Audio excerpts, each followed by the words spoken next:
Hi, my name's Steve and welcome to the Seaside Allotment channel. So I thought I'd do a quick video about the jobs that we've been doing in January and we'll be continuing to do some of them in early February.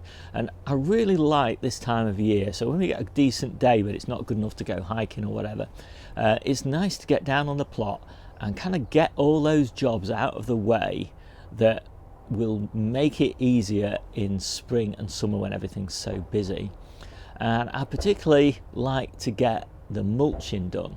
Now at the moment we can't mulch a lot of our growing beds because they've got stuff in them, so the time that we're going to be doing that is in sort of April-May time, well April time really, because that's when we clear all of the field beans that we're growing as a green manure. That's when we clear all the brassica beds and get those all ready for replanting for this year's brassicas and this year's squash, for example.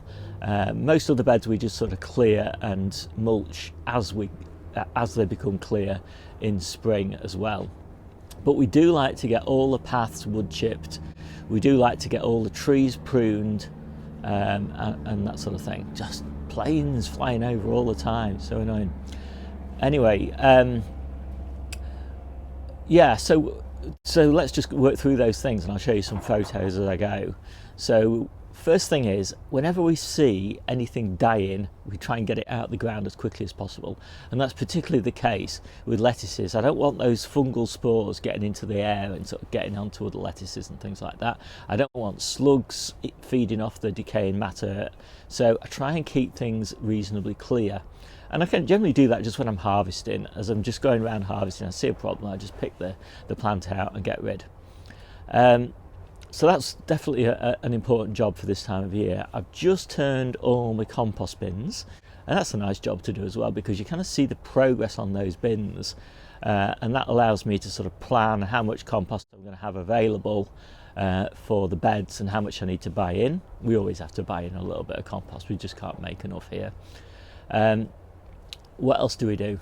So we like to put the fertilizer down for the trees, and generally I'm just putting down quite a lot of cow manure and a bit of chicken manure, and what else, just like a handful of bloodfish and bone meal or something like that, and then I mulch over those trees with normally a nice thick mulch, ideally about 6 inches of wood chips. And that just, that stops all the fertilizer from blowing away or whatever, but it also is just a great way to reduce evaporation in summer, keep those trees a little bit moister. Also like to get a bit of pruning done, so all the apple trees and the pear trees. I'm gradually working my way through pruning. I'm not a big fan of pruning, so do it at one tree every couple of days or something like that. And what else am I doing? I have to think for a minute. So I've also brought the strawberries into the polytunnel and hung them up in the roof. They're up there in the roof. There's one of them.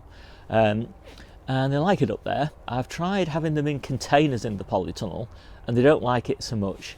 I don't know whether it's the light levels or the warmth or whatever it is, but they really like it up there in the roof, and I get a really nice, or have historically at least got a really nice harvest off the strawberries from up there. Keep me going, get a nice bowl every day for, up until I start getting strawberries outside. So yeah, it's nice to be at least a month early with strawberries. I can't quite do them as quickly as the dedicated strawberry farmers. They tend to be about 2 weeks earlier than me, so I must admit that occasionally I do pop in and buy some new season strawberries from the farmers, but then as I'm eating them I'm thinking, wow, what have these been sprayed with? A lot probably. So at this time of year I also found that my perennial kales, that some of the branches start to break off in the wind. Now what I've decided to do this year is I'm wrapping them up with bungee cords to hold them, because bungee cords are just great. They don't put so much stress on the branches in the wind, and they're nice and thick as well. So I'll just show you how I've done that. But I'm also taking cuttings, so every time I get a branch that's starting to fall off and I think that's not going to last very long, I'll take 2 or 3 cuttings off that and I'll get those planted up. And it's really nice because although these kales are in theory perennial, you know, I find that they just get too big and straggly after a couple of years, so I'm always replacing them with new cuttings, and you know, so I get nice tighter plants, and they grow really quickly, so so that's not an issue. So I do really kind of use my perennial plants a bit as an annual. The big benefit from them, over and above what you get from an annual, is that they're obviously really abundant in the hungry gap. So when your annual kales are all going to seed, the perennial kales are just, you know, absolutely lush with new green growth. So whilst we take leaves off them all year round, what we're really trying to do is to get them to absolute peak production in about sort of, you know, March through to June. That's the kind of period where we really rely on those perennial kales. And finally, anytime I get a gap in a bed, I'm just trying to fill it. So even if I lose one lettuce, for example, I've got a few spares, so I'll pop those in. If I get a whole bed that I'm clearing, I've got little lettuces or little beetroot or little anything, you know, little spinach plants or whatever. And I'm always just popping those in. I just always like to have something growing in the beds. And yeah, that just, I mean, it motivates me then to keep an eye on the beds, keep them hydrated, and basically just, you know, keep them weeded and all that sort of thing. If I have a bed that's sort of empty, then I tend to neglect it. So yeah, I like to have something growing all the time wherever I can. And finally, harvesting. Well, we are doing a lot of harvesting. We're running at about twice the rate of harvest that we did last year, which means that whilst last year we were basically just feeding Debbie and I and Jennie and John and Robin, now we've been able to feed all of our local family, even in January. So that's been really nice.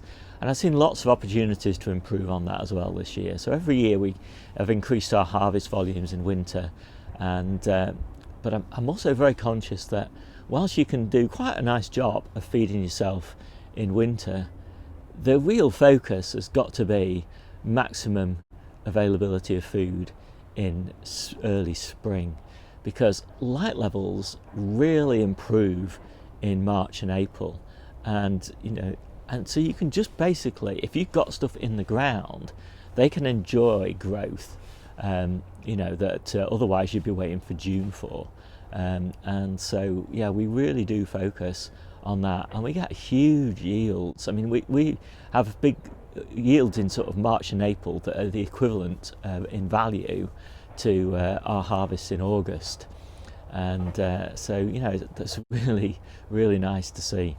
And obviously those early yields, which a lot of people don't get, are paying for everything. I mean, we've already this year, we've paid almost all of our costs for this year. All of our compost costs, all of our wood chip costs, all of our fertiliser costs, all the rent for the allotments, and we also paid off most of the project costs for this year, new raised beds and nets and things like that. And that's a really nice position to be in, you know, just coming up to the end of January, to have covered all your costs for the year. So with that, I think I'm going to call it a day. Those are the kind of jobs that we're getting on with in January.